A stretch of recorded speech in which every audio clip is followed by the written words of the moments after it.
ಪ್ರೀತಿಯ ವೀಕ್ಷಕರಿಗೆ ಶಂಕರಾನಂದ ಟಿವಿಗೆ ಸ್ವಾಗತ ಸುಸ್ವಾಗತ. ಇವತ್ತಿನ ವಿಡಿಯೋನಲ್ಲಿ ವಿಶೇಷವಾಗಿ ಯುಗಾದಿ ಹಬ್ಬದ ವರ್ಷ ಭವಿಷ್ಯ ಹೇಗಿದೆ. ನಮ್ಮ ಸನಾತನಿಗಳಿಗೆ ಯುಗಾದಿ ಅನ್ನುವಂತಹದ್ದು ಹೊಸ ವರ್ಷ. ಎಲ್ಲ ಕಡೆ ಹೊಸತನ ಅನ್ನುವಂತಹದ್ದು ತುಂಬಿರುತ್ತೆ. ಪ್ರಕೃತಿ ಹೊಸತಾಗಿ ನಿಂತ್ಕೊಂಡಿರುತ್ತೆ. ಮರಗಿಡಗಳು ತನ್ನ ಹಳೆಯ ಎಲೆಗಳನ್ನೆಲ್ಲ ಉದುರಿಸಿಕೊಂಡು ಹೊಸದಾದಂತಹ ಚಿಗುರುಗಳನ್ನ ಇಟ್ಕೊಂಡಿರ್ತಕ್ಕಂಥದ್ದು. ಈಗಷ್ಟೇ ಸುಗ್ಗಿಯ ಸಂಭ್ರಮವನ್ನ ಮರೆತು ವಿಶ್ರಾಮದಲ್ಲಿದ್ದಂತಹ ರೈತಾಪಿ ವರ್ಗದವರು ಇನ್ನು 2-3 ತಿಂಗಳ ನಂತರ ಪುನಃ ತನ್ನ ಕೆಲಸಗಳಿಗೆ ಹೋಗ್ತಕ್ಕಂತಹ ಕಾಲ. ಜೊತೆಗೆ ಯುಗದ ಆದಿ ಒಂದು ಹೊಸ ಪರಿವರ್ತನೆ ನಮ್ಮಲ್ಲಿ ಆಗುವಂತಹದ್ದು, ಹೊಸ ಸಂವತ್ಸರ ಆಗುವಂಥದ್ದು. ಈಗ ನಡೆಯುವಂತಹದ್ದು ಶ್ರೀ ವಿಶ್ವಾವಸ ನಾಮ ಸಂವತ್ಸರವು ಮುಗಿದು ನಡೆಯುವಂಥದ್ದು ಶ್ರೀ ಪರಾಭವ ನಾಮ ಸಂವತ್ಸರ. ಪರಾಭವ ನಾಮ ಸಂವತ್ಸರದ ಫಲ ಏನಪ್ಪಾ ಅಂದ್ರೆ, ಪರಾಭವಾಬ್ದೇ ರಾಜನಃ ಪ್ರಾಪ್ನುವಂತಿ ಪರಾಭವಂ ಆಮಯ ಕ್ಷುದ್ರ ಧಾನ್ಯಾನಿ ಪ್ರಭೂತಾನಿ ಸೃವಷ್ಟಯ. ಕಷ್ಟಪಟ್ಟು ಒಂದ್ ಸೈಟ್ ಅನ್ನ ಕೊಂಡ್ಕೊಂಡಿದ್ದಾಯ್ತು. ಈಗ ಆ ಜಾಗದಲ್ಲಿ ಮನೆ ಕಟ್ಟಿಸ್ಬೇಕು, ಪಾಯ ಯಾರ ಕಡೆಯಿಂದ ಹಾಕಿಸ್ಬೇಕು, ಬೇಕಾದ ಕಲ್ಲುಗಳಾಗಿರ್ಲಿ, ಕಬ್ಬಣ ಆಗಿರ್ಲಿ, ಮರಳು, ಜಲ್ಲಿಕಲ್ಲು, ಅದೇ ರೀತಿಯಾಗಿ ಮನೆಗೆ ಬೇಕಾಗಿರುವಂತಹ ಇಟ್ಟಿಗೆ, ಸಿಮೆಂಟು ಎಲ್ಲಿಂದನಪ್ಪ ತರಿಸ್ಬೇಕು, ಯಾರ ಕಡೆಯಿಂದ ಕೊಂಡ್ಕೊಳ್ಬೇಕು ಅಂತ ಯೋಚನೆ ಮಾಡ್ತಾ ಇದ್ದೀರಾ? ಇದರೆಲ್ಲದರ ಜೊತೆಗೆ ವಾಸ್ತು ಅನ್ನುವಂಥದ್ದು ಮನೆಗೆ ಬಹಳ ಮುಖ್ಯ. ಯಾರ ಕಡೆಯಿಂದ ನಾವು ವಾಸ್ತುವನ್ನು ತೋರಿಸ್ಬೇಕು ಅಂತಾನು ಯೋಚನೆ ಮಾಡ್ತಾ ಇದ್ದೀರಲ್ವಾ? ನೀವು ಯೋಚನೆ ಮಾಡೋದೇ ಬೇಡ. ಪಾಯ ಹಾಕೋದ್ರಿಂದ ಹಿಡಿದು ಮನೆಗೆ ಯಾವ ರೀತಿಯಾಗಿ ವಾಸ್ತು ಇರಬೇಕು ಅಂತ, ಜೊತೆಗೆ ಆ ಮನೆಗೆ ತಕ್ಕ ಹಾಗೆ ಯಾವ ಬಣ್ಣವನ್ನ ಹಾಕಬೇಕು, ನೆಲಕ್ಕೆ ಯಾವ ಕಲ್ಲು ಹಾಕಬೇಕು, ಗೋಡೆಗೆ ಯಾವ ಬಣ್ಣ ಬಡಿಬೇಕು, ಯಾವ ಕಬ್ಬಣ ಉಪಯೋಗಿಸಬೇಕು ಅಂತೆಲ್ಲ ವಿಶೇಷವಾದ ಮಾಹಿತಿಗಳನ್ನ ಪಾಯದಿಂದ ಹಿಡಿದು ಗೃಹ ಪ್ರವೇಶದವರೆಗೂ ನಿಮಗೆ ಬೇಕಾದಂತಹ ಎಲ್ಲಾ ಸವಲತ್ತುಗಳನ್ನ ಒಂದೇ ಸೂರಿನಡಿ ಕೊಡ್ತಾ ಇದ್ದಾರೆ. ಅತ್ಯಂತ ಕಡಿಮೆ ದರದಲ್ಲಿ ಉನ್ನತ ಗುಣಮಟ್ಟ ಇರತಕ್ಕಂತಹ ವಸ್ತುಗಳನ್ನ ಉಪಯೋಗಿಸಿ ನಿಮಗೆ ಅಂತಾನೆ ಮನೆಯನ್ನ ಕನ್ಸ್ಟ್ರಕ್ಷನ್ ಮಾಡಿಕೊಡ್ತಾ ಇದ್ದಾರೆ. ನಮ್ಮ ರಾಜಾಜಿನಗರದಲ್ಲಿರುವಂತಹ KMI ಕನ್ಸ್ಟ್ರಕ್ಷನ್ಸ್ ನವರು ನಿಮಗೆ ಏನಾದ್ರೂ ಮನೆ ಕಟ್ತಾ ಇದ್ದೀನಿ, ಎಲ್ಲಾ ರೀತಿಯಾದ ಗೊಂದಲಗಳಿದೆ ಅಂದ್ರೆ ಫಸ್ಟ್ ಇಲ್ಲಿರುವಂತಹ ಫೋನ್ ನಂಬರ್ಗೆ ಫೋನ್ ಮಾಡಿ ಎಲ್ಲಾ ಮಾಹಿತಿಗಳನ್ನ ನೀವು ಕುಲಂಕುಷವಾಗಿ ತಿಳ್ಕೊಂಡು ನಿಮಗೆ ಬೇಕಾದಂತಹ ಮನೆಯನ್ನ ನಿಮ್ಮ ಕೈಗೆಟಕುವ ದರದಲ್ಲಿ ಇವರೇ ಕಟ್ಟಿಕೊಡ್ತಾರೆ. ಎಲ್ಲಾ ವಿಚಾರಗಳನ್ನ ತಿಳ್ಕೊಂಡು ಮುಂದುವರಿರಿ. ಶುಭವಾಗ್ಲಿ. ಕನ್ಸ್ಟ್ರಕ್ಷನ್ಗೆ ಸಂಬಂಧಪಟ್ಟಂತಹ ಸಂಪೂರ್ಣ ಮಾಹಿತಿ ಬೇಕಾದ್ರೆ ಇಲ್ಲಿರುವಂತಹ ಫೋನ್ ನಂಬರ್ಗೆ ಫೋನ್ ಮಾಡಿ. ಶುಭವಾಗ್ಲಿ. ನೋಡಿ, ಈ ಒಂದು ಪರಾಭವ ನಾಮ ಸಂವತ್ಸರ ಹೆಸರು ಕೇಳ್ತಾ ಇದ್ದ ಹಾಗೆ ಎಲ್ಲೋ ಒಂದ್ ಕಡೆ ಪರಾಭವ, ಸೋಲು, ಓಡಿ ಹೋಗ್ತಕ್ಕಂತಹದ್ದು, ಎಲ್ಲೋ ಒಂದು ತರಹದ ಅಂಜು, ಬುರುಕುತನ ಈ ರೀತಿಯಾಗೆಲ್ಲ ಇರುತ್ತೆ. ಪರಾಭವ ನಾಮ ಸಂವತ್ಸರದಲ್ಲಿ ರಾಜರುಗಳು ಈಗ ಯಾರು ಇದ್ದಾರಲ್ಲ, ನಮ್ಮನ್ನ ಆಳ್ತಾ ಇರತಕ್ಕಂತಹ ರಾಜರುಗಳಿಗೆ ಸೋಲುಗಳಾಗ್ತದೆ. ಯಾರು ಆಳ್ತಾ ಇರ್ತಕ್ಕಂತಹ ರಾಜರು, ಅದು ರಾಜ್ಯಾತೀತವಾಗಿ ತೆಗೆದುಕೊಳ್ಳುವಂತದ್ದಾಗಿರ್ಲಿ, ದೇಶವನ್ನ ತೆಗೆದುಕೊಳ್ಳುವಂತದ್ದಾಗ್ಲಿ, ಅಂತಹ ರಾಜರುಗಳಿಗೆ ಸೋಲಾಗ್ತದೆ. ಅದೇ ರೀತಿಯಾಗಿ ಆಮಯ ಕ್ಷುದ್ರ ಧಾನ್ಯಾನಿ ಸಣ್ಣ ಸಣ್ಣ ಕಾಳುಗಳನ್ನು ಹೊಂದಿರತಕ್ಕಂತಹದ್ದು, ಅಂತಹ ಧಾನ್ಯಗಳು ನಿಮಗೆ ಚೆನ್ನಾಗಿ ಫಲ ಕೊಡ್ತಕ್ಕಂತಹದ್ದು. ಜೊತೆಗೆ ಸುವೃಷ್ಟಯ, ವೃಷ್ಟಿಯು ತುಂಬಾನೇ ಚೆನ್ನಾಗಿ ಆಗತ್ತೆ. ಮಳೆ ತುಂಬಾ ಚೆನ್ನಾಗಿ ಬರ್ತಕ್ಕಂತಹದ್ದು, ಮಳೆಯ ವಿಶೇಷವಾದಂತಹ ಒಂದು ಅನುಗ್ರಹ ಉಂಟಾಗ್ತದೆ. ಹೀಗಾಗಿ ಈ ಒಂದು ಪರಾಭವನಾಮ ಸಂವತ್ಸರದಲ್ಲಿ ರಾಜರುಗಳಿಗೆ ತೊಂದರೆಗಳಾಗ್ತದೆ. ಇನ್ನು ಈ ಒಂದು ಯುಗಾದಿ ಹಬ್ಬವು ನಮಗೆ ಗುರುವಾರದ ದಿವಸ ಆಗಿರೋದ್ರಿಂದ ಆ ವಾರದ ನಾಯಕ ಯಾರಪ್ಪ ಅಂತ ಹೇಳಿದ್ರೆ ಗುರುಗ್ರಹ, ಬೃಹಸ್ಪತಿ ಗ್ರಹ. ಆ ಗುರುಗ್ರಹನು ಈ ವರ್ಷದ ರಾಜನು. ಅದೇ ರೀತಿಯಾಗಿ ಮಂತ್ರಿಯು ಕುಜನಾಗ್ತಾನೆ, ಸೇನಾಧಿಪತಿಯು ಚಂದ್ರನಾಗ್ತಾನೆ, ಸಸ್ಯಾಧಿಪನು ಶುಕ್ರನಾಗ್ತಾನೆ, ಧಾನ್ಯಾಧಿಪತಿಯು ಬುಧನಾಗ್ತಾನೆ, ಅರ್ಘಾಧಿಪತಿಯು ಚಂದ್ರನಾಗ್ತಾನೆ, ಮೇಘಾಧಿಪತಿಯು ಸಹ ಚಂದ್ರನಾಗ್ತಾನೆ, ರಸಾಧಿಪತಿ ರವಿಯಾದ್ರೆ ನಿರಸಾಧಿಪನು ಗುರುವಾಗ್ತಾನೆ, ಪಶುಗಳ ನಾಯಕನು ಕೃಷ್ಣನಾಗ್ತಾನೆ. ಇಂತಹ ಒಂದು ಸಂದರ್ಭದಲ್ಲಿ ಗುರು ಗ್ರಹ ರಾಜನಾಗಿರೋದ್ರಿಂದಾಗಿ ಏನೇನೆಲ್ಲ ಆಗತ್ತಪ್ಪ ಅಂತ ಹೇಳಿದ್ರೆ, ದ್ವಿಜಾತಯ ಕರ್ಮರತಾತ್ ಸ್ವಧರ್ಮ ಸನ್ಮಾರ್ಗಗಾನೀತಿ ವಿದೋ ನರೇಂದ್ರ ಸುಭಿಕ್ಷಮಾರೋಗ್ಯ ಸುಖೆ ಪ್ರಜಾನಾಂ ಸೃಷ್ಟಿರದಾಧಿಪತೌ ಸುರೇಜ್ಯೇ. ಗುರುವು ರಾಜನಾಗಿರೋದ್ರಿಂದ ದ್ವಿಜರು ಸತ್ಕರ್ಮಗಳನ್ನ ಮಾಡುವಂಥವರಾಗ್ತಾರೆ. ಜನ್ಮನ ಜಾಯತೆ ಜಂತುಹು, ನೀವು ಜನ್ಮದಿಂದ ಜಂತುಗಳೇ ಹೊರತು ನನ್ನ ತಂದೆ ತಾಯಿ ಅವರಿಂದ ಬಂದಂತಹ ಬಳುವಳಿಗಳು ಜಾತಿಗಳಲ್ಲ ಅಥವಾ ವರ್ಣಗಳಲ್ಲ. ತಂದೆ ತಾಯಿಯಿಂದ ಬರುವಂಥದ್ದು ವರ್ಣವಲ್ಲ. ವೇದಗಳಲ್ಲಿ ಅಥವಾ ನಮ್ಮ ಪುರಾತನ ಕಾಲಗಳಲ್ಲಿ ಜಾತಿ ವ್ಯವಸ್ಥೆ ಇರಲಿಲ್ಲ ಹೊರತು ವರ್ಣ ವ್ಯವಸ್ಥೆ ಇದ್ದದ್ದು. ಸೊ ಹಾಗಾಗಿ ದ್ವಿಜರು ಏನು ಮಾಡ್ತಾರೆ? ಸತ್ಕರ್ಮಗಳನ್ನ ಆಚರಣೆ ಮಾಡ್ತಾರೆ. ಅದೇ ರೀತಿಯಾಗಿ ತಮ್ಮ ಕುಲಧರ್ಮಗಳನ್ನ ಅನುಷ್ಠಾನಗಳನ್ನ ಸರಿಯಾಗಿ ಮಾಡಿಕೊಂಡು ಹೋಗುವಂಥವ್ರಾಗ್ತಾರೆ. ಯಾಕಂದ್ರೆ ಗುರುವಲ್ವೇ, ನಿಮ್ಮ ಧರ್ಮ ಪರಿಪಾಲನೆಯನ್ನ ನೀವು ಸರಿಯಾಗಿ ಆಚರಣೆ ಮಾಡ್ಕೊಂಡು ಹೋಗುವ ಹಾಗೆ ಪ್ರೇರೇಪಣೆಯನ್ನ ಕೊಡ್ತಾನೆ. ಜೊತೆಗೆ ರಾಜರುಗಳಿಂದ ರಾಜ್ಯ ಪರಿಪಾಲನೆ ಮಾಡುವಂಥವ್ರು ಸ್ವಲ್ಪ ಸರಿಯಾಗಿರುವಂಥವ್ರು ಸಿಗಬಹುದು ಪರಿವರ್ತನೆಯ ನಂತರದಲ್ಲಿ ಜನರ ಯೋಗಕ್ಷೇಮವನ್ನ ವಿಚಾರಿಸ್ಕೊಳ್ತಕ್ಕಂತಹ ಒಂದಷ್ಟು ಪರಿವರ್ತನೆಗಳು ಆದ್ರೂ ಆಗತ್ತೆ. ಜೊತೆಗೆ ಪ್ರಜೆಗಳ ಆರೋಗ್ಯ ಸ್ವಲ್ಪ ಮಟ್ಟಕ್ಕೆ ಸುಧಾರಿಸುತ್ತೆ. ಒಳ್ಳೆಯ ಮಳೆಯಾಗಿ ಧಾನ್ಯಗಳು ಹೇರಳವಾಗಿ ಬರುತ್ತೆ. ಅದೇ ರೀತಿ ಇನ್ನೊಂದು ಪ್ರಮುಖವಾಗಿರತಕ್ಕಂತಹದ್ದು ಏನಪ್ಪಾ ಅಂತ ಹೇಳಿದ್ರೆ, ಕುಜನ್ ಮಂತ್ರಿಯಾಗಿರೋದ್ರಿಂದ ಹಸಿರಿನ ಪೈರುಗಳು ಅಗ್ನಿ ಭಯದಿಂದ ಒಣಗಿ ಹೋಗಬಹುದು. ಅಂದ್ರೆ ಅಷ್ಟು ಉಷ್ಣ ಬಿಸಿ ಇರುತ್ತೆ.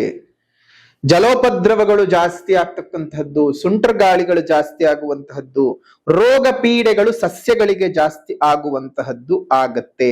ಅದೇ ರೀತಿಯಾಗಿ ಇಂತಹ ಸಸ್ಯಗಳಿಗೆಲ್ಲ ಸಸ್ಯಾಧಿಪನಾಗಿರತಕ್ಕಂತಹ ಶುಕ್ರನ ಫಲವನ್ನ ನೋಡೋದ್ರಿಂದ ಸ್ವಲ್ಪ ಮಟ್ಟಕ್ಕೆ ಏನೇ ಹೆಚ್ಚು ಕಡಿಮೆಗಳೆಲ್ಲ ನಡೆದ್ರೂ ಸಹ ರೈತರ ಬೆಳೆಗಳಿಗೆ ಹಾನಿಗಳು ಅಷ್ಟು ಆಗೋದಿಲ್ಲ.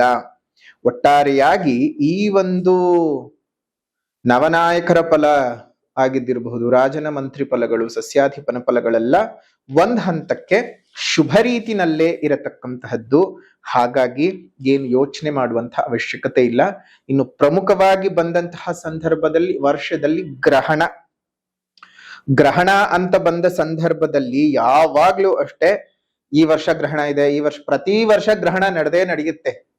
ಮಿನಿಮಮ್ 2 ಗ್ರಹಣನಾದ್ರೂ ನಡೆಯುತ್ತೆ. ಮ್ಯಾಕ್ಸಿಮಮ್ ಅದು 6-7 ಗ್ರಹಣಗಳು ನಡೆಯೋದಕ್ಕೆ ಸಾಧ್ಯತೆ ಇದೆ. ಆ ಗ್ರಹಣಗಳು ನೀವು ವಾಸ ಮಾಡ್ತಾ ಇರ್ತಕ್ಕಂತಹ ಪ್ರದೇಶಗಳಲ್ಲಿ ಗೋಚಾರವಿದೆಯಾ ಇಲ್ಲವಾ ಅನ್ನುವಂತಹದ್ದೇ ಪ್ರಶ್ನೆ. ಹಾಗಾಗಿ ನೀವು ವಾಸ ಮಾಡ್ತಾ ಇರ್ತಕ್ಕಂತಹ ಪ್ರದೇಶಗಳಲ್ಲಿ ಗೋಚಾರಕ್ಕೆ ಬಂದಾಗ ಮಾತ್ರವೇ, ಈಗ ನಾವೇನಿದ್ದೀವಿ ಭಾರತದಲ್ಲಿ ಇದ್ದೀವಿ, ಆದ್ರೆ ಭಾರತದಲ್ಲಿ ಹುಟ್ಟಿ ಎಷ್ಟೋ ಜನ ವಿದೇಶದಲ್ಲಿ ಕೆಲಸ ಮಾಡ್ತಾ ಇರತಕ್ಕಂಥವ್ರಿದ್ದಾರೆ, ಬೇರೆ ಬೇರೆ ದೇಶಕ್ಕೆ ಹೋಗಿ ಕೆಲಸಗಳನ್ನ ಮಾಡಿ ಅಲ್ಲಿರುವಂಥವ್ರು ಇದ್ದಾರೆ. ಹಾಗಂತ ಹೇಳಿ ನಾನ್ ಭಾರತದಲ್ಲಿ ಹುಟ್ಟಿದ್ದೀನಿ, ನಾನ್ ಬೇರೆ ಕಡೆ ಕೆಲಸ, ಅದೆಲ್ಲ ಬರೋದಿಲ್ಲ.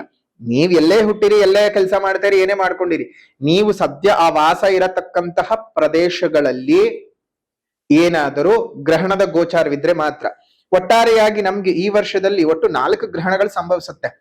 12ನೇ ತಾರೀಕು 8ನೇ ತಿಂಗಳು 2026 ಬುಧವಾರ, ಆಷಾಢದ ಕೃಷ್ಣ ಪಕ್ಷದ ಅಮಾವಾಸ್ಯ ದಿವಸ ನಿಮ್ಗೆ ಮೊದಲನೇ ಗ್ರಹಣ ನಡೆಯುತ್ತೆ. ಅದು ನಮ್ಮ ಭಾರತಕ್ಕೆ ಗೋಚಾರ ಇಲ್ಲ, ಕಾಣಿಸೋದಿಲ್ಲ. 2ನೇದಾಗಿ 28ನೇ ತಾರೀಕು 8ನೇ ತಿಂಗಳು 2026 ಶ್ರಾವಣದ ಪೌರ್ಣಮಿ ದಿವಸ ನಡೆಯುತ್ತೆ. ಅದು ಸಹ ನಮ್ಮ ಭಾರತ ದೇಶಕ್ಕೆ ಕಾಣಿಸೋದಿಲ್ಲ, ಗ್ರಹಣದ ಆಚರಣೆ ಇಲ್ಲ. ಇನ್ನು 6ನೇ ತಾರೀಕು 2ನೇ ತಿಂಗಳು 2027 ಅಮಾವಾಸ್ಯ ದಿವಸ, ಅದರಲ್ಲೂ ಪೌಷ ಮಾಸದ ಅಮಾವಾಸ್ಯ ದಿವಸ ನಡೆಯುತ್ತೆ. ಅದು ಸಹ ನಮ್ಮ ಕಣ್ಣಿಗೆ, ಅಂದ್ರೆ ಇಲ್ಲಿ ಭಾರತದಲ್ಲಿ ಗೋಚಾರವಿಲ್ಲ. 20ನೇ ತಾರೀಕು 2ನೇ ತಿಂಗಳು 2027 ಪೆನಂಬ್ರಲ್ ಚಂದ್ರಗ್ರಹಣ, ಮಾಘ ಮಾಸದ ಪೌರ್ಣಮಿ ದ್ವಿತೀಯ ದಿವಸ, ಅದು ನಮಗೆ ಕಾಣಿಸುವುದಿಲ್ಲ. ಸೊ ಹಾಗಾಗಿ ನೀವೇನ್ ಯೋಚನೆ ಮಾಡುವಂತಹ ಅವಶ್ಯಕತೆ ಇಲ್ಲ. ಈ ಒಂದು ವರ್ಷದಲ್ಲಿ ಯಾವುದೇ ಒಂದು ಗ್ರಹಣಗಳು ನಮಗೆ ಗೋಚಾರವಿಲ್ಲ. ಆದ್ರೆ ಆ ಗ್ರಹಣದ ಸಮಯ ಬಂದಂತಹ ಸಂದರ್ಭದಲ್ಲಿ ನೀವು ಏನೇನ್ ಮಾಡ್ಬೇಕು, ಏನೇನ್ ಮಾಡಬಾರ್ದು, ಗ್ರಹಣದ ಆಚರಣೆ ಇಲ್ಲ, ಆದ್ರೆ ಗ್ರಹಣಕ್ಕೂ ಮೀರಿದ್ದು ಕೆಲವೊಂದು ನಮ್ಮ ಬದುಕಿನಲ್ಲಿ ದೇವರ ಉಪಾಸನೆಗಳನ್ನಾಗ್ಲಿ, ಮಂತ್ರೋಪದೇಶಗಳನ್ನಾಗ್ಲಿ, ಅಥವಾ ನಮ್ಮ ಇಷ್ಟದ ದೇವತೆಗಳ ಉಪಾಸನೆಯ ಅನುಷ್ಠಾನದ ಕ್ರಮಗಳನ್ನ ಮಾಡ್ಕೊಂಡು ಹೋಗೋದಕ್ಕೆ ಅದು ಪರ್ವಕಾಲಗಳಾಗಿರ್ತವೆ. ಗೋಚಾರವಿದ್ರೆ ಇನ್ನು ಶಕ್ತಿ ಹೆಚ್ಚು. ಅದು ನಭೋಮಂಡಲದಲ್ಲಿ ಆಗೇ ಆಗೋದ್ರಿಂದ ನೀವು ಮಾಡ್ಕೊಳ್ಬೇಕಾದದ್ದನ್ನ ನಾವು ಹೇಳ್ಕೊಡ್ತೀವಿ ಆ ಸಮಯ ಬಂದಂತಹ ಸಂದರ್ಭದಲ್ಲಿ. ಸೊ ಹಾಗಾಗಿ ಎಲ್ಲವೂ ಸಹ ಶುಭವಾಗ್ಲಿ, ಮಂಗಳವಾಗ್ಲಿ. ನಾವು ಪ್ರತಿ ವರ್ಷವೂ ಅಷ್ಟೇ ಯಾವುದೇ ವರ್ಷ ಭವಿಷ್ಯವನ್ನ ಲೆಕ್ಕಾಚಾರ ಹಾಕುವಂತಹ ಸಂದರ್ಭದಲ್ಲಿ ಪ್ರತಿ ಬಾರಿ ಗಣನಕ್ಕೆ ತೆಗೆದುಕೊಳ್ತಕ್ಕಂಥದ್ದು ಗುರು ಶನಿ ರಾಹು ಕೇತುಗಳು. ಯಾಕಂದ್ರೆ ಬಹಳ ದೀರ್ಘಕಾಲದಲ್ಲಿ ಸಂಚಾರ ಮಾಡೋದ್ರಿಂದ ಗುರುಬಲವಾಗ್ಲಿ ಶನಿ ಬಲವಾಗ್ಲಿ ಅದು ಎಷ್ಟು ಪ್ರಬಲವಾಗಿ 2.5 ವರ್ಷ 1 ವರ್ಷ ಇರುತ್ತಲ್ಲ, ಹಾಗಾಗಿ ಅದನ್ನ ಪ್ರಮುಖ ಸ್ಥಾನ ಅಂತ ತಗೊಂಡು ಮಿಕ್ಕಿದ್ದೆಲ್ಲ ಗೋಚಾರದ್ದು ಆಯಾ ಮಾಸಗಳಲ್ಲಿ ಬದಲಾವಣೆ ಆಗ್ತಾನೆ ಹೋಗ್ತಾ ಇರುತ್ತೆ. ಸೊ ಅದನ್ನ ಮಾಸ ಭವಿಷ್ಯದಲ್ಲಿ ತಿಳ್ಕೊಳ್ಳೋಣ. ಇಲ್ಲಿ ಪ್ರಮುಖವಾಗಿ ನೋಡಿ, ನಮಗೆ 1ನೇ ತಾರೀಕು 6ನೇ ತಿಂಗಳು 2026 ಮಧ್ಯರಾತ್ರಿ 2:25 ಅಂದ್ರೆ 2ನೇ ತಾರೀಕು 6ನೇ ತಿಂಗಳು 2026 ತನ್ನ ಉಚ್ಚ ಸ್ಥಾನವಾಗಿರ್ತಕ್ಕಂತಹ ಕರ್ಕಾಟಕ ರಾಶಿಗೆ ಪುನರ್ವಸು ನಕ್ಷತ್ರ 4ನೇ ಪಾದಕ್ಕೆ ಗುರುವು ಸಂಚಾರ ಮಾಡ್ತಾ ಇದ್ದಾನೆ. ಗುರುವು ತನ್ನ ಸ್ಥಾನವನ್ನ ಮಿಥುನ ರಾಶಿಯಿಂದ ಒಂದು ಕರ್ಕಾಟಕ ರಾಶಿ ಪ್ರಯಾಣವನ್ನು ಬೆಳೆಸ್ತಾ ಇದ್ದಾನೆ. ಇದು ನೋಡಿ 12 ವರ್ಷಗಳಿಗೆ ಒಮ್ಮೆ ನಡೀತಕ್ಕಂತಹದ್ದು. ಪ್ರತಿ ರಾಶಿಗೂ 12 ವರ್ಷಕ್ಕೊಮ್ಮೆನೆ ಬರ್ತಕ್ಕಂತಹದ್ದು. ಆದ್ರೆ ಇದು ಪರಮ ಉಚ್ಚ ಸ್ಥಾನ. ಈ ರಾಶಿ ಮತ್ತು ಮಕರ ರಾಶಿಯ ಪ್ರವೇಶವಾಗಬೇಕಾದಾಗ ಬಹಳ ಒಂದು ಪ್ರಮುಖ ಸ್ಥಾನವನ್ನ ಗುರು ಪಡ್ಕೊಳ್ತಾನೆ. ನೋಡಿ, ಗುರುವು ಇಲ್ಲಿ ಎಲ್ಲರೂ ಬರೆದಿಟ್ಕೊಳ್ಳಿ, ಈಗ ಬಂಗಾರ ಬಲುಭಾರವಾಗ್ತಾ ಇದೆ, ಬೆಳ್ಳಿ ಅಂತೂ ನಮಗೆ ಮೇಲ್ ಹೋಗಿ ಕೆಳಗ್ ಬಿದ್ದು ಹೋಗಿದೆ. ಇನ್ನು ಯುಗಾದಿ ಹಬ್ಬದ ಬರೋ ಹೊತ್ತಿಗೆ ಖಂಡಿತ ಬೆಳ್ಳಿ ಆಗ್ಲಿ ಬಂಗಾರವಾಗ್ಲಿ ತನ್ನ ಹೊಳಪನ್ನ ಮತ್ತಷ್ಟು ಹೆಚ್ಚಿಸ್ಕೊಳ್ಳತ್ತೆ ಅನ್ನೋದನ್ನ ಯಾರು ಮರಿಬೇಡಿ. ಇಲ್ಲಿ ಚಂದ್ರನಿಂದ ಚಾಂದಿಯನ್ನು ಅಂತಂದ್ರೆ ಬೆಳ್ಳಿಯನ್ನು, ಗುರುವಿನಿಂದ ಬಂಗಾರವನ್ನು ನಾವು ನೋಡ್ತೇವೆ. ಇಲ್ಲಿ ಉಚ್ಚ ಸ್ಥಾನಕ್ಕೆ ಸಂಚಾರ ಮಾಡ್ತಾ ಇದ್ದಾಗ್ಲೇನೆ ನಿಮಗೆ ನೋಡಿ ಅರ್ಥ ಮಾಡ್ಕೋಬೇಕು, ಗುರು ಯಾವಾಗ ವೃಷಭ ರಾಶಿಗೆ ಪ್ರವೇಶ ಮಾಡಿದ್ನೋ, ನಾವು ಹೇಳಿದ್ವಿ ವೃಷಭ ರಾಶಿಗೆ ಪ್ರವೇಶ ಮಾಡಿದಾಗ್ಲೇ ಹೇಳಿದ್ವಿ 10,000ಕ್ಕಿಂತ ಜಾಸ್ತಿ ಹೋಗುತ್ತೆ, ಬರೆದಿಟ್ಕೊಳ್ಳಿ ಅಂತ. ಈಗ 10,000 ಅಲ್ಲ, 10,000 ದಾಟಿ 16,000 17,000 ಮಟ್ಟಕ್ಕೆ ಬಂದು ನಿಂತ್ಕೊಂಡು ಈಗ ಪುನಃ ಕಡಿಮೆ ಆಗಿರತಕ್ಕಂತಹದ್ದು. ಇನ್ನು ಶನಿ ಅಂತ ಬಂದ ಸಂದರ್ಭಕ್ಕೆ ಶನಿಯ ಸ್ಥಾನ ಪರಿವರ್ತನೆ ಏನೂ ಇಲ್ಲ, ಆದರೆ ತನ್ನ ಸ್ಥಾನಗಳ ಬದಲಾವಣೆ ಇಲ್ಲದೆ ಇದ್ರೂ ಸಹ ವಕ್ರೀಗತನ ಆಗ್ತಾ ಇದ್ದಾನೆ. ವಕ್ರೀಗತನ ಆದಾಗ ತನ್ನ ಹಿಂದಿನ ಮನೆಯ ಸ್ಥಾನದ ಫಲಗಳನ್ನ ಹೇಳ್ಬೇಕಾಗತ್ತೆ. ಹಾಗಾಗಿ 26ನೇ ತಾರೀಕು 7ನೇ ತಿಂಗಳು 2026 ತನ್ನ ವಕ್ರವನ್ನ ಆರಂಭ ಮಾಡಿದ್ರೆ 9ನೇ ತಾರೀಕು 12ನೇ ತಿಂಗಳು 2026 ವಕ್ರೀಗತದಿಂದ ಆಚೆ ಬರ್ತಾನೆ. ಜೊತೆಗೆ ರಾಹುಕೇತುಗಳು ಡಿಸೆಂಬರ್ನ ತಿಂಗಳಲ್ಲಿ 5ನೇ ತಾರೀಕು 12ನೇ ತಿಂಗಳು 2026 ಧನಿಷ್ಠಾ ನಕ್ಷತ್ರ 2ನೇ ಪಾದಕ್ಕೆ ಅಂದ್ರೆ ಮಕರ ರಾಶಿಗೆ ರಾಹುವು ಬಂದರೆ, ಅದೇ ದಿವಸ ಆಶ್ಲೇಷ ನಕ್ಷತ್ರ 4ನೇ ಪಾದಕ್ಕೆ ಒಂದು ಕೇತುವು ಬರ್ತಕ್ಕಂತಹದ್ದು. ಧನಿಷ್ಠಾ ನಕ್ಷತ್ರ 2ನೇ ಪಾದಕ್ಕೆ ರಾಹು ಬಂದು ಮಕರ ರಾಶಿಗೆ ಬಂದರೆ, ಆಶ್ಲೇಷ ನಕ್ಷತ್ರ 4ನೇ ಪಾದಕ್ಕೆ ಒಂದು ಕೇತುವಿನ ಆಗಮನ ಉಂಟಾಗ್ತಾ ಇರತಕ್ಕಂಥದ್ದು. ಇದಿಷ್ಟು ಈ ವರ್ಷ ನಡೀತಕ್ಕಂತಹ ಒಂದು ಗ್ರಹಗಳ ಬದಲಾವಣೆಗಳು. ಗ್ರಹ ಸ್ಥಿತಿಗಳನ್ನ ಗಮನಿಸೋದಾಯ್ತು ಅಂತ ಹೇಳಿದ್ರೆ, ಕುಂಭರಾಶಿಯವರಿಗೆ ನೋಡಿ, ರಾಶಿನಲ್ಲಿ ಬುಧ ಮತ್ತು ರಾಹುವಿನ ಸಂಚಾರ, ಅದೇ ರೀತಿಯಾಗಿ ದ್ವಿತೀಯದಲ್ಲಿ ಚಂದ್ರ ಶನಿ ಕುಜ ರವಿಯ ಸಂಚಾರ, ಶುಕ್ರನು 3ನೇ ಮನೆಯಲ್ಲಿ ಸಂಚಾರವನ್ನು ಮಾಡ್ತಾ ಇದ್ದಾನೆ. ಅದೇ ರೀತಿಯಾಗಿ ಗುರುವು ಪಂಚಮದಲ್ಲಿ ಸಂಚಾರ ಮಾಡ್ತಾ ಇದ್ದಾನೆ, ಕೇತುವು 7ಮ ಸ್ಥಾನದಲ್ಲಿ ಸಂಚಾರ ಮಾಡ್ತಾ ಇದೆ. ಈ ಒಂದು ಕುಂಭರಾಶಿಯವರಿಗೆ ಸದ್ಯದ ಮಟ್ಟಕ್ಕೆ ಒಂದು ಗುರುವಿನ ಅನುಗ್ರಹ ಜೂನ್ 1ನೇ ತಾರೀಕಿನವರೆಗೂ ಇದೆ. ಅದಾದ ನಂತರ ಗುರುಬಲವನ್ನು ಕಳ್ಕೊತಿದ್ದೀರಿ. ಈಗಾಗಲೇ 7.5 ನೋವನ್ನ ಪಡ್ತಾ ಇದ್ದೀರಿ. 7.5 ಅಂತ ಬಂದಾಗ ನಾವು ಪ್ರತಿ ಬಾರಿ ಹೇಳ್ತಾ ಇದ್ದೇವೆ, ನಿಮ್ಗಿದು ಎಷ್ಟನೇ ಬಾರಿ ಬಂದಿರುವಂತಹ 7.5 ಅನ್ನೋದನ್ನ ತಿಳ್ಕೊಳ್ಳಿ. ಇದು ನಿಮಗೆ ಮೊದಲನೇ ಬಾರಿ ಬಂದಿದ್ಯಾ, 2ನೇ ಬಾರಿ ಬಂದಿದ್ಯಾ, 3ನೇ ಬಾರಿ ಬಂದಿದ್ಯಾ ತಿಳ್ಕೊಳ್ಳಿ. ಮೊದಲನೇ ಬಾರಿ ಮತ್ತು 3ನೇ ಬಾರಿ ಬಂದಾಗ ಅಷ್ಟೇ ನಿಮ್ಗೆ ಹಿಂಸೆಗಳಾಗ್ತದೆ ಹೊರತು, ಕಷ್ಟ ಕಾರ್ಪಣ್ಯಗಳನ್ನು ಎದುರಿಸ್ಬೇಕಾಗ್ತದೆಯೇ ಹೊರತು, 2ನೇ ಬಾರಿ ಬಂದಂತಹ ಸಂದರ್ಭದಲ್ಲಿ ಅದು ಹೊಂಬು ಶನಿಯಾಗಿರುತ್ತೆ, ಅದರಿಂದ ನಿಮ್ಗೆ ತೊಂದರೆಯನ್ನ ಅಂತರ ಮಟ್ಟಕ್ಕೆ ಕೊಡೋದಿಲ್ಲ. ಜೊತೆಗೆ ನಿಮ್ದು ಕುಂಭರಾಶಿಯ ರಾಶ್ಯಾಧಿಪತಿಯೇ ಶನಿ ಆಗಿರೋದ್ರಿಂದ ಶನಿ ಪೀಡನೆ ನಿಮ್ಗೆ ತುಂಬಾ ಬೇರೆ ರಾಶಿಗಳಿಗೆ ಹೋಲಿಸಿದ್ರೆ ಸ್ವಲ್ಪ ಮಟ್ಟಕ್ಕೆ ಕಡಿಮೆಯೇ. ಅಷ್ಟು ಮಾತ್ರ ಅಲ್ಲದೆ, ನಿಮಗೆ ಈ ಒಂದು ನಿಮ್ಮ ಜನ್ಮ ಜಾತಕದಲ್ಲಿ ಏನಾದ್ರೂ ಶನಿಯ 7.5 ನಡೆಯುವಂತಹ ರಾಶಿಗಳಾಗಿರ್ತಕ್ಕಂತಹ ಮಕರ ಕುಂಭ ಮೀನ ರಾಶಿಯಲ್ಲಿ ಶನಿಯ ಸಂಚಾರದ ಬಿಂದುಗಳೇನಾದ್ರೂ ಅಷ್ಟಕ ವರ್ಗದಲ್ಲಿ 4 ಅಥವಾ ಅದಕ್ಕಿಂತ ಹೆಚ್ಚಿನ ಬಿಂದುಗಳನ್ನ ನೀವೇನಾದ್ರೂ ನಿಮ್ಮ ಜನ್ಮ ಜಾತಕದಲ್ಲಿ ಏನಾದ್ರೂ ಇತ್ತು ಅಂತ ಹೇಳಿದ್ರೆ ನಿಮ್ಗೆ ಯೋಗಕಾರಕವಾಗಿಯೇ ಪರಿಣಾಮವಾಗ್ತದೆ, ತೊಂದರೆಗಳೇನ ಆಗೋದಿಲ್ಲ. ಮೊದಲನೇದಾಗಿ 7.5 ಅಂದ ತಕ್ಷಣ ಶನಿ ತೊಂದರೆಯೇ ಕೊಡ್ತಾನೆ ಅನ್ನೋದನ್ನ ತಲೆಯಿಂದ ತೆಗೆದು ಹಾಕಿ, ನಿಮ್ ಜನ್ಮ ಜಾತಕದ ಅನ್ವಯವಾಗಿ ಅವನು ಒಳ್ಳೆಯದನ್ನ ಮಾಡ್ತಾನ ಕೆಟ್ಟದನ್ನ ಮಾಡ್ತಾನ ಅಂತ ತಿಳ್ಕೊಂಡು ಮುಂದುವರ್ಕೊಂಡು ಹೋಗೋದು ಒಳ್ಳೇದು. ಸೊ ಹಾಗಾಗಿ ತಿಳ್ಕೊಂಡು ಮುಂದುವರಿತಾ ಬನ್ನಿ, ಒಳ್ಳೆ ವಾತಾವರಣವನ್ನ ಅನುಭವಿಸ್ತೀರಿ, ಶುಭವಾಗ್ಲಿ. ಇನ್ನು ಈ ಸ್ಥಿತಿಗಳಿಂದಾಗಿ ಕುಂಭರಾಶಿಯವರಿಗೆ ಯಾವ ರೀತಿಯಾದಂತಹ ಫಲಾನುಫಲಗಳು? ಮೊದಲನೇದಾಗಿ ಶನಿ ಬಲ ಇಲ್ಲ, ಜೂನ್ 1ನೇ ತಾರೀಕಿನಿಂದ ಗುರುಬಲ ಸಹ ಇಲ್ಲ. ಬೇರೆ ಗ್ರಹದ ಬಲಾನುಬಲಗಳು ಆ ಮಧ್ಯದಲ್ಲಿ ಬರ್ತಾ ಇರತ್ವೆ, ಹೋಗ್ತಾ ಇರತ್ತೆ. ಅರ್ಥಾತ್ ನಿಮಗೆ ನೇರವಾಗಿ ಶನಿ, ಗುರು, ರಾಹು, ಕೇತು ಇಷ್ಟು ಗ್ರಹದ ಬಲಗಳು ಇಲ್ಲದೆ ಹೋಗುವಂತಹದ್ದು ಬಹಳ ಕೆಡುಕಿನ ಅಂಶಗಳನ್ನ ನೋಡೋದಕ್ಕೆ ಸಾಧ್ಯವಾಗ್ತದೆ. ನೆಮ್ಮದಿಯನ್ನ ಕಳೆದುಕೊಳ್ತಕ್ಕಂತಹ ಸಾಧ್ಯತೆಗಳು ಉಂಟಾಗಿರುತ್ತವೆ.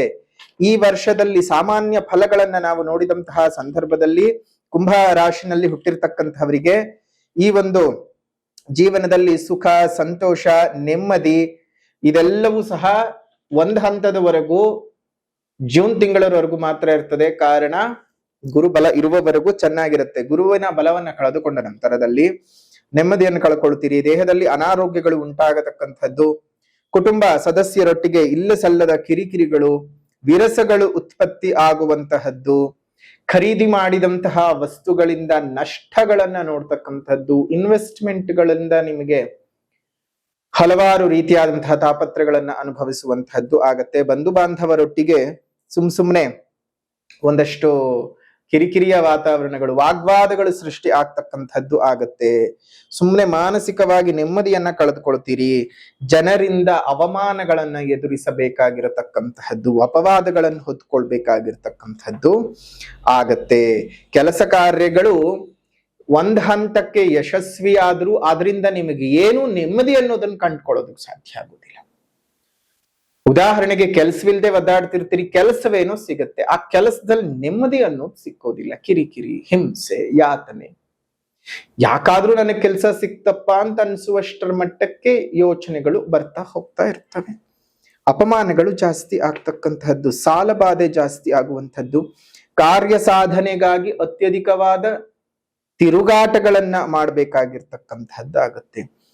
ಚಿತ್ತ ಚಾಂಚಲ್ಯ ಜಾಸ್ತಿ ಆಗುವಂಥದ್ದು, ಸ್ತ್ರೀಯರಿಂದ ಅವಮಾನಗಳು ಉಂಟಾಗ್ತಕ್ಕಂಥದ್ದು, ದುರಪವಾದಗಳು ಜಾಸ್ತಿ ಆಗ್ತವೆ. ಕೋರ್ಟ್ ಕಚೇರಿ ವ್ಯಾಜ್ಯಗಳಲ್ಲಿ ಅಪಜಯಗಳು ಉಂಟಾಗತಕ್ಕಂಥದ್ದು, ವಿನಾಕಾರಣ ದುಂದು ವೆಚ್ಚಗಳು ಉಂಟಾಗತ್ವೆ, ಅಲ್ಪ ಲಾಭ, ಅತ್ಯಧಿಕವಾಗಿ ವ್ಯಯ ಉಂಟಾಗತ್ತೆ, ವ್ಯವಹಾರಗಳಿಂದ ನಷ್ಟವನ್ನ ನೋಡ್ತೀರಿ, ಹಿತಶತ್ರುಗಳಿಂದ ಬಹಳ ಹಿಂಸೆಗಳು, ಕಾದಾಟಗಳು ಜಾಸ್ತಿ, ಸಾರ್ವಜನಿಕರಿಂದ ಅಪವಾದಕ್ಕೆ ಒಂದು ತುತ್ತಾಗ್ತಿರಿ. ಚೈತ್ರ ಮಾಸ ನಿಮಗೆ ಬಹಳ ಘಾತಕವಾಗಿರುತ್ತೆ. ಅದರಲ್ಲೂ ಗುರುವಾರ, ಆರಿದ್ರಾ ನಕ್ಷತ್ರಗಳು ಬರತಕ್ಕಂಥದ್ದು, ಗುರುವಾರ ದಿವಸ ಮತ್ತು ಆರಿದ್ರಾ ನಕ್ಷತ್ರ, ಅದರಲ್ಲೂ ಆರಿದ್ರಾ ನಕ್ಷತ್ರವೇ ಗುರುವಾರ ಬಂದಷ್ಟು ದಿವಸ ತುಂಬಾ ಘಾತಕವಾಗಿ ಇರ್ತಕ್ಕಂತಹದ್ದು ನಿಮಗೆ. ಇನ್ನು ನೌಕರರಿಗೆ ತುಂಬಾ ಅಭಿವೃದ್ಧಿಯ ಯೋಗವೇನೋ ಇರುತ್ತೆ, ಆದ್ರೆ ಒಂದಿಷ್ಟು ಮುಳ್ಳಿನ ಕುರ್ಚಿ ಸಿಗುವಂಥದ್ದು, ದೊಡ್ಡ ಸ್ಥಾನ, ಜವಾಬ್ದಾರಿ ಅಧಿಕ, ಆದರೆ ಅಷ್ಟೇ ಕಾದಾಟಗಳು, ಹಿಂಸೆಗಳು, ಧನಲಾಭಗಳು ಜಾಸ್ತಿ ಉಂಟಾಗ್ತದೆ, ಅಧಿಕ ಖರ್ಚುಗಳು ಉಂಟಾಗ್ತಕ್ಕಂಥದ್ದು, ಸಮಯ ಸಾಧಕತನದಲ್ಲಿರ್ತಕ್ಕಂತಹ ಮನಸ್ಥಿತಿಗಳು ನಿಮ್ಮ ಸುತ್ತಮುತ್ತ ಇರುವಂತಹದ್ದು, ಅತ್ಯಧಿಕವಾಗಿ ಒಂದಷ್ಟು ಮಿತ್ರರು ನಿಮಗೆ ಮೋಸ ಮಾಡ್ತಕ್ಕಂತಹದ್ದು. ಹೀಗೆ ತುಂಬಾ ಅಭಿವೃದ್ಧಿ, ಬೇರೆಯ ಜನರ ಕಣ್ಣಿಗೆ ನಿಮ್ಮ ಜೀವನದಲ್ಲಿ ಅಭಿವೃದ್ಧಿ ಅಂತ ಕಾಣ್ತಾ ಇರುತ್ತೆ, ಬಟ್ ಆದ್ರೆ ಆ ಅಭಿವೃದ್ಧಿಯ ಒಳಗಡೆ ನೀವೇನ್ ನೋವು ಅನುಭವಿಸ್ತಾ ಇದ್ದೀರಿ ಅನ್ನೋದು ಮಾತ್ರ ಕುಂಭರಾಶಿಯವರಿಗೆ ಮಾತ್ರ ಗೊತ್ತಿರುತ್ತೆ. ನೋಡಿ, ಕುಂಭರಾಶಿಯವರು ತುಂಬಾ ಹಾರ್ಡ್ ವರ್ಕ್ ಮಾಡುವಂತಹವರು, ತುಂಬಾ ಕಷ್ಟಪಟ್ಟು ದುಡಿಮೆಯನ್ನ ಮಾಡ್ತೀರಾ. ನಿಮ್ಗೆ ಸುಮ್ಮನೆ ಕೂತ್ಕೊಂಡು ನಿಮ್ಗೆ ಅದು ಬರೋಕ್ ಸಾಧ್ಯನೇ ಇಲ್ಲ. ಅಷ್ಟೆಲ್ಲಾ ನೋವುಗಳನ್ನು ಪಟ್ಟು, ಅಷ್ಟೆಲ್ಲ ಕಷ್ಟಗಳನ್ನು ಪಟ್ಟು, ಅಷ್ಟೆಲ್ಲ ಯಾತನೆಗಳನ್ನ ಅನುಭವಿಸಿಯೋ ನಿಮ್ಮ ಬದುಕಿನಲ್ಲಿ ನೀವೊಂದು ಏಳಿಗೆಯನ್ನ ಕಂಡುಕೊಳ್ಬೇಕು ಅಂತ ಹೇಳಿದ್ರೆ ಬಹಳ ಬಹಳ ಕಷ್ಟವಾಗಿದೆ ಈ ವರ್ಷ. ಆದ್ರೆ ಧೈರ್ಯಗಿಡೋದು ಬೇಡ. ಗುರುಬಲ ಇಲ್ಲ, ಶನಿ ಬಲ ಇಲ್ಲ ಅಂತ ಯೋಚನೆ ಮಾಡಬೇಡಿ. ಗುರುಬಲವೂ ಸಿಗ್ಬೇಕು, ಅದೇ ರೀತಿಯ ಶನಿ ಬಲವೂ ಸಿಗ್ಬೇಕು ಅಂತ ಹೇಳಿ ದಿನಾಂಕ 31ನೇ ತಾರೀಕು 5ನೇ ತಿಂಗಳು 2026 ಪೌರ್ಣಮಿಯ ದಿವಸ ಗುರು ಮಹಾಯಾಗವನ್ನು, 12ನೇ ತಾರೀಕು 7ನೇ ತಿಂಗಳು 2026 ಭಾನುವಾರದ ದಿವಸ ವಿಶೇಷವಾಗಿ ಶನಿ ಮಹಾಯಾಗವನ್ನು ಏರ್ಪಾಟ್ ಮಾಡಿದ್ದೇವೆ. ನೇರವಾಗಿ ಬಂದು ಪಾಲ್ಗೊಳ್ಳಿ.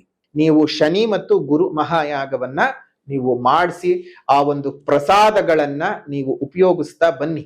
ಅದರಿಂದ ನಿಮಗೆ ಬಹಳ ಅನುಕೂಲಗಳು ಉಂಟಾಗ್ತವೆ. ಗುರು ಮಹಾಯಾಗದಲ್ಲಿ ಕೊಡತಕ್ಕಂತಹ ವಿಶೇಷವಾದಂತಹ ಗುರು ಆಶೀರ್ವಾದ ಇರತಕ್ಕಂತಹ ಅಕ್ಷತ ಪ್ರಸಾದವನ್ನ ನೀವು ಪ್ರತಿನಿತ್ಯನೂ ಸಹ ನಿಮ್ಮ ಜೊತೆನಲ್ಲೇ ಇಟ್ಕೊಂಡಿರಿ. ಅದ್ರ ಜೊತೆಗೆ ಗುರುವಿನ ಡಾಲರ್ನ ಕೊಡ್ತೀವಿ, ಆ ಗುರುವಿನ ಡಾಲರ್ನ ಕತ್ತಿನಲ್ಲಿ ಧರಿಸಿರಿ.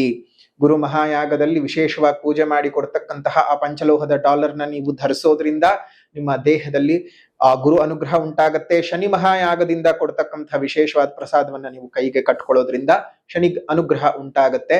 ಅದ ಎರಡರ ಬೆಲೆಯೂ ಸಹ 800 ರೂಪಾಯಿಗಳು ಆಗಿರತ್ತೆ. ಅಂದ್ರೆ ಒಂದು ಯಾಗಕ್ಕೆ 800 ರೂಪಾಯಿ. ಇನ್ನು ಈ ಶನಿ ಮಹಾಯಾಗ ಮತ್ತು ಗುರು ಮಹಾಯಾಗದ ಕಾಸ್ಟ್ ಬಂದು ಅದರ ವೆಚ್ಚ 800 ರೂಪಾಯಿಗಳಾಗಿರುತ್ತೆ. ಒಬ್ಬರಿಗೆ ಅದನ್ನ ನೇರವಾಗಿ ಬಂದು ನೀವು ಮಾಡ್ಕೊಳ್ಳಿ ಅಥವಾ ಮುಂಚೆನೆ ಬುಕ್ ಮಾಡ್ಕೊಳ್ಳಿ. ಒಳ್ಳೇದ್ ಆಗ್ಲಿ ನಿಮ್ಮೆಲ್ಲರಿಗೂ ಸಹ ಅಂತ ಹೇಳ್ತಾ, ಇನ್ನೊಂದಷ್ಟು ಫಲಾನುಫಲಗಳನ್ನ ನೋಡೋದಾಯ್ತು ಅಂತ ಹೇಳಿದ ಸಂದರ್ಭದಲ್ಲಿ ಇನ್ನು ಕುಂಭರಾಶಿಯವರಿಗೆ ಆದಾಯ ವ್ಯಯಾದಿಗಳನ್ನ ನೋಡೋದಾಯ್ತು ಅಂತ ಹೇಳಿದ್ರೆ 2 ಆದಾಯವಿದ್ರೆ ವ್ಯಯ 8. ಈಗಾಗ್ಲೇ ನೋಡಿ ತುಂಬಾ ಖರ್ಚುಗಳು ಜಾಸ್ತಿ ಆಗತ್ವೆ. ನೋಡಿ ಮಕರ ಮತ್ತು ಕುಂಭರಾಶಿಯವರಿಗೆ ಆದಾಯ ವ್ಯಯಾದಿಗಳು ಒಂದೇ ರೀತಿಯಾಗಿದ್ರು ಅದರ ಸೂಚ್ಯ ಫಲಗಳು ಬೇರೆ ಬೇರೆಯಾಗಿರುತ್ತೆ. ನಾನು ಬಲಕ್ಕೆ ಹೋಗ್ತೀನಿ, ನೀನು ಬಲಕ್ಕೆ ಹೋಗ್ತೀಯೇ, ಆದ್ರೆ ನನ್ನ ಬಲ ತಿರುವಿನಲ್ಲಿರ್ತಕ್ಕಂತಹ ರಸ್ತೆಯೇ ಬೇರೆ, ನಿನ್ನ ತಿರುವಿನಲ್ಲಿರುವಂತಹ ರಸ್ತೆಯೇ ಬೇರೆ. ಹೇಗಿರತ್ತೆ ವ್ಯತ್ಯಾಸ ನೋಡಿ. ಇನ್ನು ಅದೇ ರೀತಿಯಾಗಿ ಆದಾಯ ವ್ಯಯಗಳನ್ನ ನೋಡಿದಂತಹ 2 ಆದಾಯ ಇದ್ರೆ 8 ವ್ಯಯವಾಗತ್ತೆ. ಆರೋಗ್ಯ 6, ಅನಾರೋಗ್ಯ 4, ರಾಜ ಪೂಜಾ 4, ರಾಜಕೋಪ 2, ಸುಖ 6, ದುಃಖ 3 ಇರತಕ್ಕಂಥದ್ದು. ಇನ್ನು ಅದೇ ರೀತಿಯಾಗಿ ನಕ್ಷತ್ರದ ಅನುಸಾರವಾಗಿ ಕಂದಾಯಗಳನ್ನ ನೋಡೋದಾಯ್ತು ಅಂದ್ರೆ ಚೈತ್ರ, ವೈಶಾಖ, ಜ್ಯೇಷ್ಠ, ಆಷಾಢ, ಶ್ರಾವಣ ಈ ಮೊದಲನೆಯ 5 ತಿಂಗಳಲ್ಲಿ ಈ ಒಂದು ಧನಿಷ್ಠಾ ನಕ್ಷತ್ರದಲ್ಲಿ ಹುಟ್ಟಿರ್ತಕ್ಕಂಥವ್ರಿಗೆ 3 ಮತ್ತು 4ನೇ ಪಾದದಲ್ಲಿ ಹುಟ್ಟಿರ್ತಕ್ಕಂಥವ್ರಿಗೆ ಪ್ರಥಮ ಕಂದಾಯ 6, ದ್ವಿತೀಯ 0, ತೃತೀಯ 0 ಮಹಾನ್ ಭಯಗಳನ್ನ ಉತ್ಪತ್ತಿ ಮಾಡುತ್ತೆ. ರೋಗಗಳನ್ನ ಉತ್ಪತ್ತಿ ಮಾಡ್ತಕ್ಕಂತಹದ್ದು ಪ್ರಥಮ 5 ತಿಂಗಳು.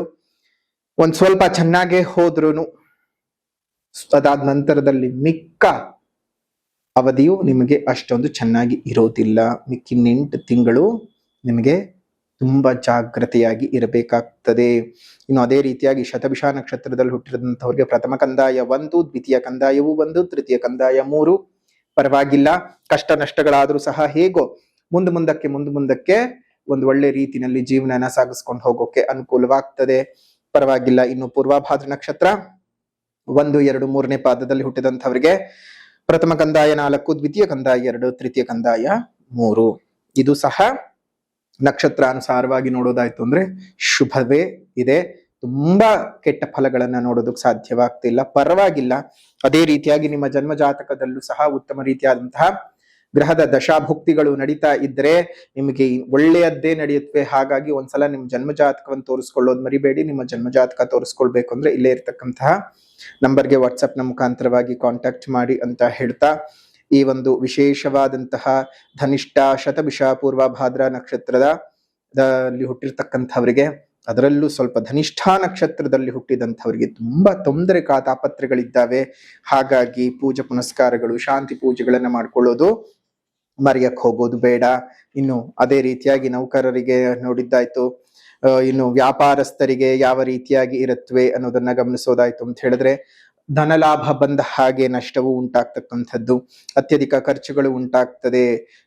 ತುಂಬಾ ನಂಬಿಸಿ ಮೋಸ ಮಾಡ್ತಕ್ಕಂತಹ ಮಿತ್ರರು ನಿಮ್ಮ ಜೊತೆಗೆ ಸೇರ್ಕೊಳ್ತಾರೆ. ಹುಷಾರು. ಮತ್ತು ಈ ಒಂದು ಹೊಸದಾಗಿ ಏನಾದ್ರೂ ಪಾಲಿನ ವ್ಯವಹಾರಗಳನ್ನ ಮಾಡ್ಬೇಕು, ಒಂದು ಪಾರ್ಟ್ನರ್ಶಿಪ್ ವ್ಯವಹಾರಗಳನ್ನ ಮಾಡ್ಬೇಕು ಅಂತಂದ್ರೆ ಸ್ವಲ್ಪ ಯೋಚನೆ ಮಾಡಿ ಕೈ ಹಾಕಿ ಒಳ್ಳೇದಾಗ್ಲಿ. ಇನ್ನು ರೈತರಿಗೆ ನೋಡೋದಾಯ್ತು ಅಂದ್ರೆ ಇದು ಹಣದ ಬೆಳೆ ಬೆಳೆಯೋದು ಉತ್ತಮ ಆಗಿರುತ್ತೆ. ಅಂದ್ರೆ ಕೆಲವು ಹಣದ ಬೆಳೆ ಅಂತ ಹೇಳಿದ್ರೆ ದುಡ್ಡಿನ ಗಿಡ ನೆಡಿ ಅಂತ ಅರ್ಥವಲ್ಲ. ಕೆಲವೊಂದು ವಾಣಿಜ್ಯ ಬೆಳೆಗಳು ಅಂತಾನೆ ಇರುತ್ತವೆ. ಅಡಿಕೆ ಆಗಿರಬಹುದು, ತೆಂಗಾಗಿದ್ದಿರಬಹುದು, ಈ ರೀತಿಯಾದಂತಹ ವೆನಿಲ್ಲಾ ಇವೆಲ್ಲ ವಾಣಿಜ್ಯ ಬೆಳೆಗಳು, ಮಸಾಲೆ ಪದಾರ್ಥದ ಇವೆಲ್ಲ ವಾಣಿಜ್ಯ ಬೆಳೆಗಳು. ಹಾಗಾಗಿ ಆ ವಾಣಿಜ್ಯ ಬೆಳೆಗಳನ್ನ ಬೆಳ್ಕೊಳ್ಳೋದು ನಿಮ್ಗೆ ಬಹಳ ಚೆನ್ನಾಗಿರುತ್ತೆ. ಒಳ್ಳೆ ರೀತಿಯಾದಂತಹ ಆದಾಯವನ್ನು ಸಹ ತಂದುಕೊಡುತ್ತೆ. ಸಾಗುವಳಿ ಖರ್ಚುಗಳು ಹೆಚ್ಚಾಗ್ತದೆ, ಆದ್ರೆ ನಿಮ್ಗೇನು ನಷ್ಟವನ್ನೇನು ತಂದು ಕೊಡೋದಿಲ್ಲ. ಸೊ ಚೆನ್ನಾಗಿದೆ. ರೈತರಿಗೆ ಏನ್ ಪ್ರಾಬ್ಲಮ್ ಅಂತ ತುಂಬಾ ದೊಡ್ಡ ಮಟ್ಟದ ಪ್ರಾಬ್ಲಮ್ ಇಲ್ಲ. ಇರುವಂತಹ ರೀತಿನಲ್ಲಿ ಚೆನ್ನಾಗಿ ಆಗ್ತಾ ಹೋಗುತ್ತೆ. ಚೆನ್ನಾಗಿ ಆಗ್ಲಿ. ಶುಭವಾದ ವಾತಾವರಣ ನಿಮ್ಗೆ ಇರ್ಲಿ. ಅದೇ ರೀತಿಯಾಗಿ ಕುಂಭರಾಶಿನಲ್ಲಿ ಹುಟ್ಟಿರ್ತಕ್ಕಂಥವ್ರಿಗೆ ಈ ಒಂದು ನಮ್ಮ ಶ್ರೀ ಪರಾಭವನಾಮ ಸಂವತ್ಸರವು ಸ್ವಲ್ಪ ಕಾಠಿಣ್ಯವಾಗಿರ್ತಕ್ಕಂತಹ ಫಲಗಳನ್ನ ಇದ್ದಾವೆ. ಬಟ್ ಆದ್ರೂ ಯೋಚನೆ ಮಾಡುವಂತಹ ಅವಶ್ಯಕತೆ ಇಲ್ಲ.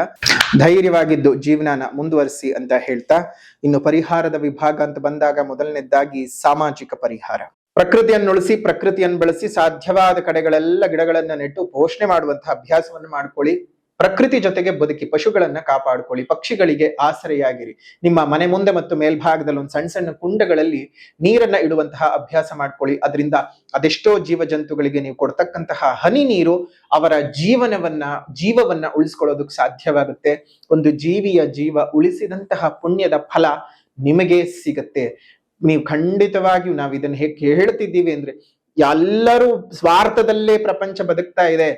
ಆ ಪ್ರಪಂಚದಲ್ಲಿ ಸ್ವಾರ್ಥದಲ್ಲಿ ಬದುಕುವುದನ್ನು ಬಿಟ್ಬಿಡಿ, ಪ್ರಪಂಚದಲ್ಲಿ ನೀವು ಪ್ರಾಪಂಚಿಕರಾಗಿ ಬದುಕಿ, ಆಗ್ಲೇ ನಿಮ್ಗೆ ಜೀವನದ ಯಶಸ್ಸು ಸಿಗೋಕ್ ಸಾಧ್ಯ ಅಂತ ಹೇಳ್ತಾ, ಇನ್ನು ಸಾಮಾಜಿಕ ಪರಿಹಾರದ ನಂತರದಲ್ಲಿ ಆಧ್ಯಾತ್ಮಿಕ ಪರಿಹಾರ ಅಂತ ಬಂದಾಗ, ನೀವು ನಿಮ್ಮ ಮನೆಗಳಲ್ಲಿ ಒಂದು 12 ತುಳಸಿ ಗಿಡನ ನೆಟ್ಟು ಪೋಷಣೆ ಮಾಡಿ. ಆ ಗಿಡವು ಹೇಗೆ ಬೆಳೆಯುತ್ತೋ ನಿಮ್ಮ ಬದುಕು ಸಹ ಅಷ್ಟೇ ಸಮೃದ್ಧಿಯಾಗಿ ಬೆಳೆಯೋದಕ್ಕೆ ಸಾಧ್ಯವಾಗುತ್ತೆ. ಮತ್ತು ಅಹೋಬಲ ನಾರಸಿಂಹ ಸ್ತೋತ್ರದ ಪಠಣವನ್ನು ಮಾಡಬೇಕು ಪ್ರತಿನಿತ್ಯವೂ ಅಷ್ಟೇ. ಅದರಲ್ಲೂ ನಿಮ್ಗೆ ದಿನ ಮಾಡೋಕ್ಕಾಗ್ಲಿಲ್ಲ ಅಂದ್ರೆ ಪ್ರತಿ ಶನಿವಾರ, ಈ ವರ್ಷ ಪೂರ್ತ ಪರಾಭವನಾಮ ಸಂವತ್ಸರ ಪೂರ್ತವು ಪ್ರತಿ ಶನಿವಾರ ತಪ್ಪದೆ ಅಹೋಬಲ ನಾರಸಿಂಹ ಸ್ತೋತ್ರದ ಪಠಣವನ್ನು ಮಾಡ್ತಾ ಬನ್ನಿ. ಜೊತೆಗೆ ಪ್ರತಿನಿತ್ಯ ತಪ್ಪದೆ ಇರುವ ಹಾಗೆ ಈಗ ನಾನು ಹೇಳ್ಕೊಡ್ತಕ್ಕಂತಹ ಒಂದು ಬೀಜಾಕ್ಷರಿ ಮಂತ್ರವನ್ನ, ಶನಿ ಬೀಜಾಕ್ಷರಿ ಮಂತ್ರವನ್ನ 108 ಬಾರಿ ಪಠಣವನ್ನು ಮಾಡ್ತಾ ಬನ್ನಿ. ಪಶ್ಚಿಮಕ್ಕೆ ಅಭಿಮುಖವಾಗಿ ಕುಳಿತು ಮಂತ್ರ ಈ ರೀತಿಯಾಗಿ ಬರುತ್ತೆ. ಓಂ ಪ್ರಾಂ ಪ್ರೀಂ ಪ್ರೌಂ ಸಹ ಶನಯೇ ನಮಃ. ಓಂ ಪ್ರಾಂ ಪ್ರೀಂ ಪ್ರೌಂ ಸಹ ಶನಯೇ ನಮಃ. ಓಂ ಪ್ರಾಂ ಪ್ರೀಂ ಪ್ರೌಂ ಸಹ ಶನಯೇ ನಮಃ. ಈ ಮಂತ್ರವನ್ನ, ಬೀಜಾಕ್ಷರಿ ಮಂತ್ರವನ್ನ ನೀವು 108 ಬಾರಿ ಪಶ್ಚಿಮಕ್ಕೆ ಅಭಿಮುಖವಾಗಿ ಕುಳಿತು ಪಠಣವನ್ನು ಮಾಡ್ತಾ ಬನ್ನಿ. ಶುಭವಾಗ್ಲಿ, ಮಂಗಳವಾಗ್ಲಿ. ಇದಾಗಿತ್ತು ಕುಂಭರಾಶಿಯವರ ಶ್ರೀ ಪರಾಭವನಾಮ ಸಂವತ್ಸರದ ಯುಗಾದಿ ಹಬ್ಬದ ವರ್ಷ ಭವಿಷ್ಯ. ಈ ವಾರ್ಷಿಕ ಭವಿಷ್ಯ ಇಷ್ಟವಾಗಿದ್ರೆ ಲೈಕ್ ಮಾಡಿ, ಶೇರ್ ಮಾಡಿ, ಕಮೆಂಟ್ ಮಾಡಿ. ಮತ್ತೊಂದು ವಿಡಿಯೋನಲ್ಲಿ ಭೇಟಿ ಮಾಡ್ತೇವೆ. ಅಲ್ಲಿವರೆಗೂ ನಮಸ್ಕಾರ. ಲೋಕಾ ಸಮಸ್ತ ಸುಖಿನೋ ಭವಂತು, ಸಕಲ ಸನ್ಮಂಗಳಾನಿ ಭವಂತು, ಸರ್ವೇ ಜನಾಃ ಸುಖಿನೋ ಭವಂತು, ಸಮಸ್ತ ಸನ್ಮಂಗಳಾನಿ ಭವಂತು.